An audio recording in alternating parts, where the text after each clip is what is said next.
स्थापित की जाती है और इन तीनों कुंडलियों से उत्पन्न विद्युत वाहक बल R, Y तथा B एक दूसरे से 120 अंश के वैद्युतिक कालांतर पर होते हैं। तो वैद्युतिक कालांतर का मतलब क्या है? यहाँ हम दो चीजें देख सकते हैं। तो पहला तो ये कि जो इस रेखा पर में दिखाई पड़ रहा है, यहाँ पर हम देख रहे हैं कि एक प्रत्यावर्ती राशि के लिए उसकी वेवलेंथ के लिए वेग दिखाने के लिए यहाँ पर इस रेखा का इस्तेमाल किया गया या अक्ष का इस्तेमाल किया गया। यहाँ पर सबसे पहले हम देख रहे हैं कि R, यानी ये जो R वाला फेज है, इस फेज का हम ये देख रहे हैं कि अभी सबसे पहले ये R फेज अपने मैक्सिमम वैल्यू पर है, फिर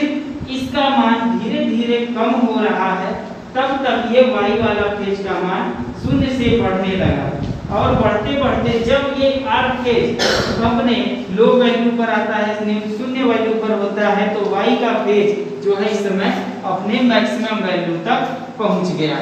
उसके बाद हम आगे बढ़ते हैं तो देखते हैं कि जब ये फेज नंबर Y अपने मैक्सिमम मान से घट करके कम होने लगा अर्थात शून्य की ओर बढ़ने लगा, तो देख रहे हैं जो B वाला फेज है अब इसका मान धीरे धीरे बढ़ रहा है। जब Y फेज अपने न्यूनतम मान पर पहुंचा, उस समय B वाला फेज अपने मैक्सिमम मान पर पहुंच गया। इस प्रकार से हम देखेंगे कि जो तीन फेज की सप्लाई है उसमें तीन फेज की सप्लाई आती है। इसमें किसी भी एक समय या एक स्थान पर या एक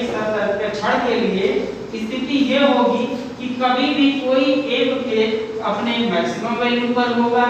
बाकी के दो फेज में से कोई फेज अपने जो है मैक्सिमम वैल्यू से कम पर होगा, लो पर होगा या शून्य पर हो सकता है। यानी तीन फेज की सप्लाई में तीनों फेज एक साथ अपने मैक्सिमम वैल्यू, अपने मिनिमम वैल्यू या अपने शून्य वैल्यू पर नहीं होते। ये एक निश्चित क्रम में अपने मैक्सिमम वैल्यू से शून्य वैल्यू के बीच में लगातार परिवर्तित होते हैं तथा किसी एक समय पर एक क्षण पे